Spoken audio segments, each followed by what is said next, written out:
All right, well, it was a Super Sunday, the UFC having a Super Saturday. Well, I thought it was a Super Saturday. I really enjoyed the main card anyway, but Dana White didn't seem to agree, saying that Renan Barao got screwed, Urijah Faber got screwed. He called the event a catastrophe. Let's talk about the Barao and Faber fight first of all. What did you think of the stoppage? Was it early? Was it justified? It was justified, Carlin. I think, we had the opportunity to watch the fights together on Saturday, and I think four of us, yourself, Brad Taschuk, and Adam Martin, we all kind of agreed that the stoppage was fine. I mean, the thing is with Faber, he's down there, he's not moving around at all. He just has his hands over his head. I mean, some people said he was protecting himself, but it honestly looked to some degree like he was out. I know he wasn't, but if you're down there and you want the rest to continue to fight, you got to move around a bit, wiggle something. I don't know. It's just like he was kind of doing the planking thing, and I think that's why the ref came in and stopped it. So I did not have a problem with the stoppage. Do you think Herb Dean missed the thumbs up from Faber because of the angle of Faber's arm and Barao's leg, and the fact that Herb Dean was in the correct position, but he was on the far side watching, Barao just hammer away on Faber there? I don't put too much stock into the thumbs up thing. I know John Fitch is someone who's famous for doing that, obviously, when he's in submission holds. But, we've seen this backfire, too. Matt Mitrione put the thumbs up against Brendan Schaub, and Matt Mitrione went to sleep. So, I mean, in this case, I think you can't really rely on that as a fighter, to be honest. I don't think it's a clear-cut signal. And I think in Faber's case, he should have just done more to been active. Like I said, roll around a little bit. Try and do something to show that you're still there. Because his body was completely flat. Yes, he had his hands over his head, but he was not doing anything to show the ref that he was still in this fight. And Barao was looking right at Herb Dean while delivering those shots. Do you think that maybe pushed Herb Dean to stop it a little bit quicker than he ordinarily would have? Well, yeah, you've seen Barao's eyes. They really stick out at you, so I'm sure that has something to do with it. No, but in all seriousness, I think that, Barao, I think, probably did influence it a little bit, but I think at the same time, he's kind of saying, hey, what's going on here? I'm hitting him with these shots and everything else. I mean, even before that, Carlin, Faber's getting tagged with some huge shots. Yeah. I think at the end of the day, we have to talk about fighter safety, and I think at the end of the day, Herb Dean did make the right call in this case.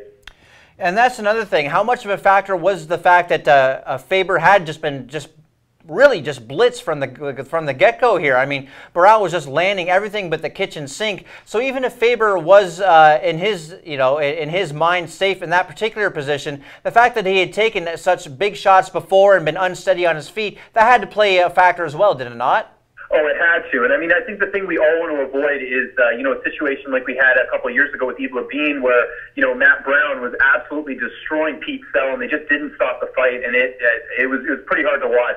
And I think that's something that, at the end of the day, it's almost better to have an early stoppage than it is to have a late stoppage, because with an early stoppage, the fighter can complain, this and that, causes a bit of stir. But, a fight being stopped too late, I mean, that's the type of stuff that really is detrimental to the sport. And I think that in this case, like I said, Herb Dean made the right call. And I think, Faber took a lot of punishment before he ended up on the ground. So, like I said, I think it was the right call.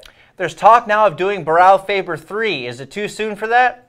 Way too soon. I honestly don't think that Faber should be getting a title shot anytime soon. I don't think he had a good showing. I mean, I know he's the top guy kind of outside of, his peers, but I don't think fans want to see it, to be honest. And I don't think, it's not like there was, like in the Anderson fight where, obviously he was dicking around in his first fight against Weidman. I mean, none of that really played a role in Faber's fight. Faber was healthy. Faber came out there. He got caught. It's just one of those things. I personally, I don't think we're going to see it happen anytime soon. I think the idea for Faber from this point on is to maybe do your, super fights, things along those lines, catchweight fights. Kind of what happened to Rich Franklin when he failed in his second bid for the middleweight title against Anderson Silva. So I think that's kind of what we're going to see. But we'll see what happens. You never know. Could Faber conceivably move back up to 145? I mean, Barao said he was staying at 35 no matter what Jose Aldo does, going up to 55 or whatever. Could Faber conceivably go back to 45? Could he find a home there for super fights against Frankie Edgar or return to BJ Penn?